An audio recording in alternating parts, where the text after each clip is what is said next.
के असमंजस के अंशुमान। इन्हीं के फिर महाराज बेटा हुए दिलीप के हुए भगीरथ, जिन्होंने गंगा जी पृथ्वी में लाई। आगे चल के एक राजा हुए खट्वांगा दीर्घ बाहुश्चा रघुस्तस्मात् पृथुस्रवा अजस्ततो। खट्वांग के बेटा हुए दीर्घ बाहु के बेटा हुए रघु के हुए अज के ही पुत्र का नाम है श्रीमान दशरथ। दशरथ जी की 3 पत्नियां हैं, कौशल्या, कैकेयी और सुमित्रा। कोई संतान नहीं, गुरु की कृपा भई, पुत्रेष्ठी यज्ञ हुआ, तीनों रानियां चरु लेकर के प्रकट हुई। अच्छा, एक कथा ये भी आती है कि जब भगवान श्री यज्ञ नारायण ने, अग्नि देवता ने चरु दिया ना पुत्र प्राप्ति का, तो कथा कहती कि तीनों रानियों ने एक एक भाग किया। तो जो सुमित्रा का चरु था उसे एक कौवे ने ले लिया और वो कौवा सुमित्रा के चरु को लेकर भाग गया और एक पेड़ के ऊपर बैठ गया। अब वो पुत्र प्राप्ति का चरु था, उसे जैसे खाने के लिए मुंह चोंच फैलाई तो वो चरु नीचे गिर गया। नीचे स्वयं महाराज केसरी की धर्म पत्नी माता अंजना जी मुख फैलाए सो रही थी, वो चरु अनायास माता अंजना के मुख में चला गया।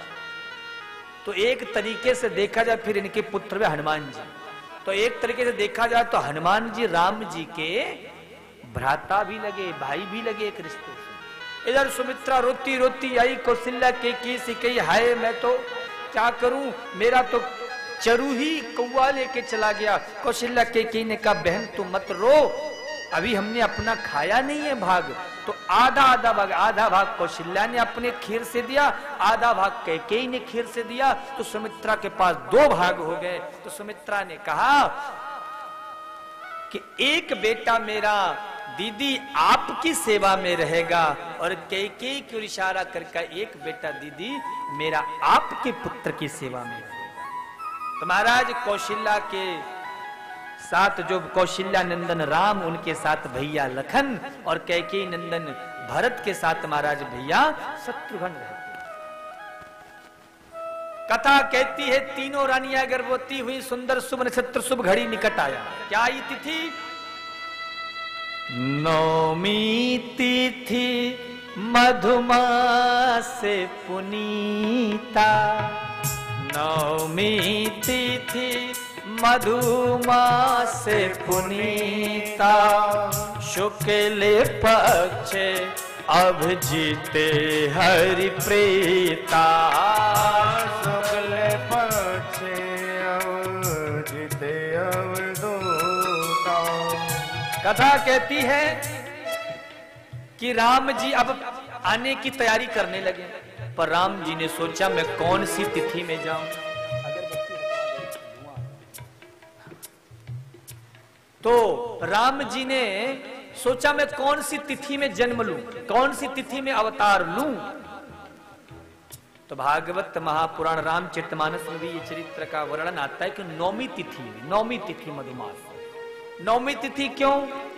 बोले जब भगवान के अवतार लेने का समय आया तो सारी तिथियां प्रभु के सामने खड़ी हो गई और कहने लगी प्रभु आप मेरी तिथि में आओ।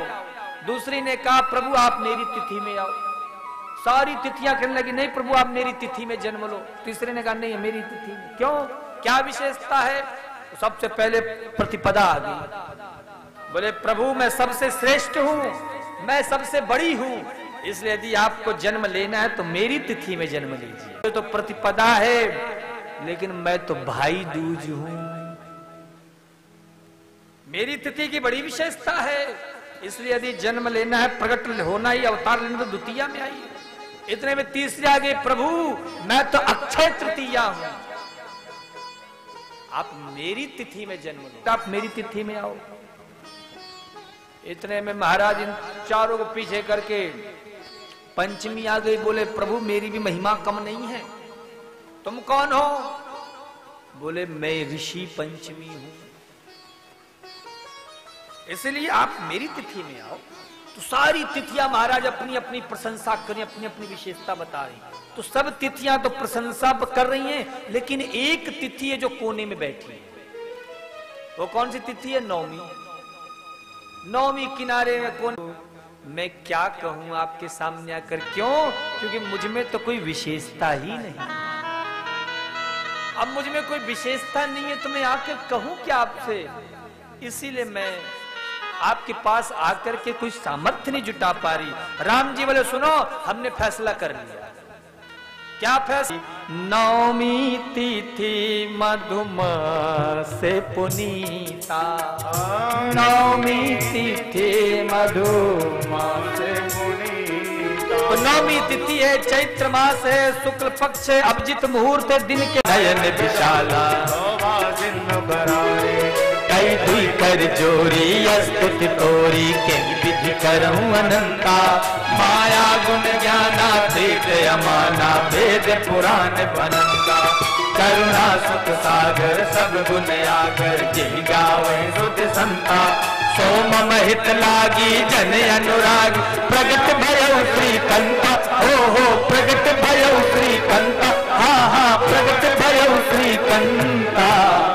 ऐसे नहीं जैसे राजेश भैया ने हाथ ऊपर किया ना, अरे बैठ कर भैया हाथ ऊपर सभी लोग, और प्रेम से कहो, राम जी प्रगट भई हैं, अवध घर आनंद भई हैं, राम जी प्रगट भई हैं, अवध घर आनंद भई हैं, राम जी प्रगट भई हैं, अवध घर आनंद भई हैं, अवध घर आनंद भई। जय हो राघवेंद्र सरकार की जय हो।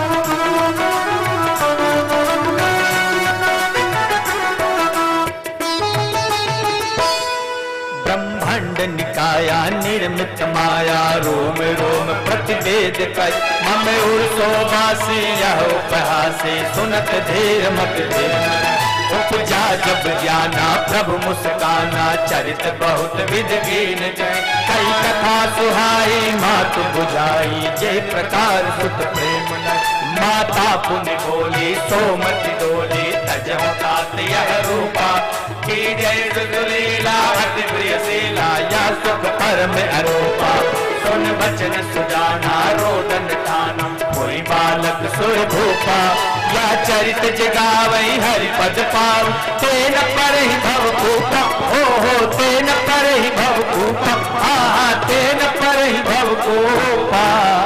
राम जी, राम जी, अरे कुसमुंडा वालों हाथ ऊपर कर लो, राम जी आ गए।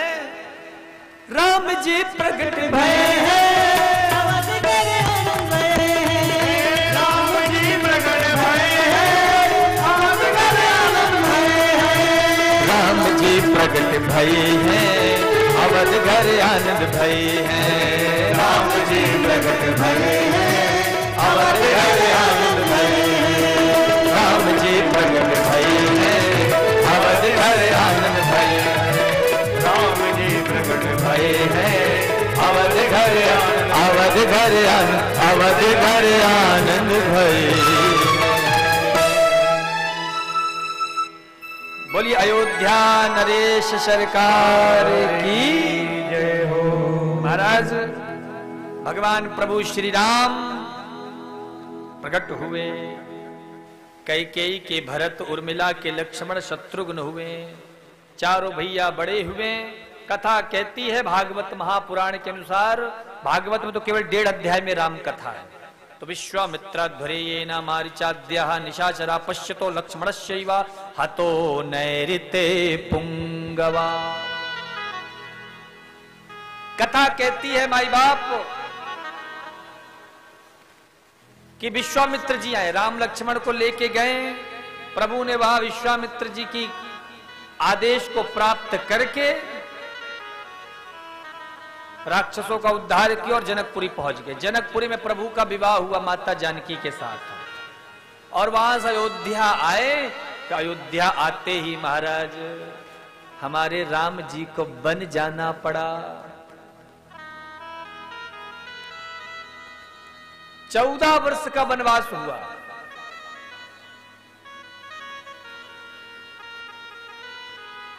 और सब जानते हैं वनवास में प्रभु श्री राम चित्रकूट भी पधारे, दंडक वन भी गए। वहीं पर रावण ने माता सीता का हरण पंचवटी में किया।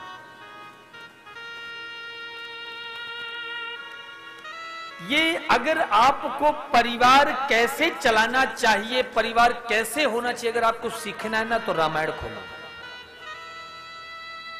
कैसा भाई के प्रति प्रेम है, निष्ठा है भाई भाई के प्रति, कैसे पत्नी का त्याग है। महाराज माता सीता चाहती तो राजमहल में आराम से पूरे सुख सुविधा के साथ रह सकती थी, लेकिन माता सीता ने महाराज महलों को त्याग दिया और पति के साथ वन को गई। राघवेंद्र राम जी का तो एक एक चरित्र जीवन में उतारने योग्य है। रामो विग्रहवान धर्मा, राम तो साक्षात धर्म के श्री विग्रह है। कथा कहती कि जब लक्ष्मण जी को शक्ति लगी तो हनुमान जी संजीवनी बूटी लेने गए। तो जब द्रोणागिरी पर्वत पे पहुंचे तो पर्वत को उठा लिया, क्योंकि वो बूटी पहचान नहीं पाए।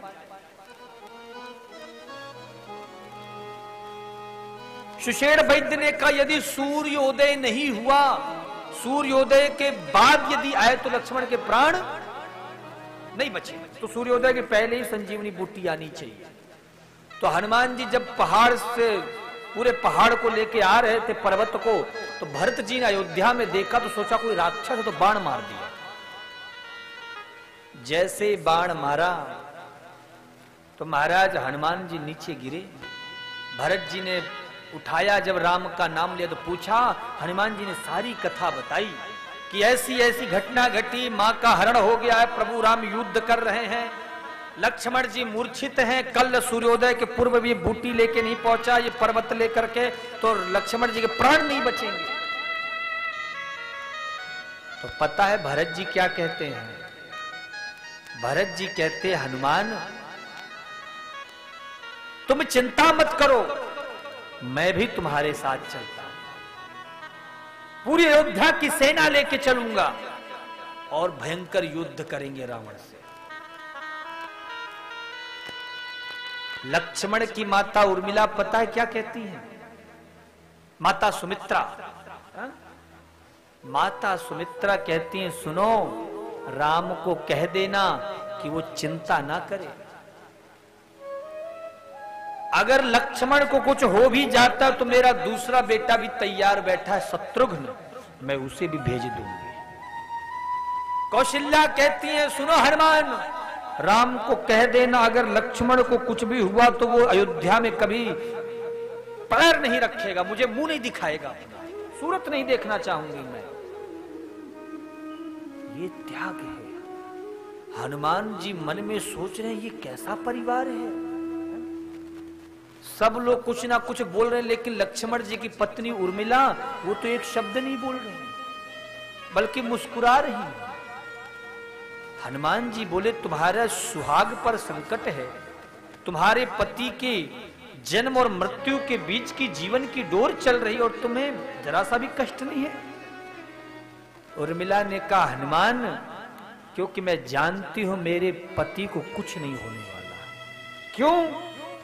मैं तो ये कह रही हूं कि आप अभी आराम से रुको, 2-4 दिन अयोध्या में निवास करो, भोजन जलपान इत्यादि करके फिर जाओ। क्यों? क्योंकि जब तक हनुमान आप नहीं पहुंचेंगे तब तक मैं सूर्य को ही नहीं निकलने दूंगा, मैं सूर्य को ही नहीं निकलने दूंगा। तो ये त्याग है महाराज, तो ये रामायण है। ऐसा दिव्य परिवार है। तो महाराज राम रावणयोर युद्धम, राम रावणयोरिवा, राम रावण का बड़ा भारी युद्ध हुआ और अंत में महाराज प्रभु श्री राम ने रावण का वध किया। रावण का वध करके महाराज माता जानकी को संग लेकर के प्रभु अयोध्या पधारते हैं। जैसे राम जी अयोध्या पधारे, अयोध्या पूरी दुल्हन की तरह सजती है, चारों तरफ मंगल गीत हुए, सब मन में बड़े प्रसन्न हुए। श्री व्यास भगवान कहते हैं, अथातः श्रूयताम राजन वंशा सोमस्य पावनः यस्मिन्नैलादयो भूपा कीर्तन्ते पुण्य कीर्तयः। सूर्य वंश बड़ा विशाल है, इसे जितना कहो उतना कम है, इसलिए आओ अब हम चंद्र वंश की ओर बढ़ेंगे, जिस चंद्र वंश में हमारे कन्हैया का जन्म हुआ है। आओ एक छोटा सा मंगलमय भाव भजन गा लेते हैं। बड़ी देर से कोई भाव नहीं गाया, इसलिए एक भाव गाते। ठंडी भी थोड़ी बढ़ गई है, तो थोड़ा सा ताली वाली बजाओगे तो शरीर में भी गर्माहट आ जाएगी, है ना? तो आओ प्रेम से, बड़ा मीठा भाव है, ठाकुर जी को याद करते हैं। तो मेरा यार है, मेरा दिलदार है। ये बताओ, आज चौथा दिन है, ठाकुर जी से आपने यारी वारी कुछ रिश्ता उस्ता बनाया कि नहीं बनाया? बोलो, किसने किसने ठाकुर जी से अपनी पहचान कर ली है? हाथ ऊपर करो। सबने कर ली? मैया आपने भी कर ली पहचान? तो बोलो, ठाकुर जी आपके क्या लगते हैं? अच्छा, लाला। वाह भैया, हम तो अपने यार दोस्त मित्र सब इन्हीं को मान रखे हैं।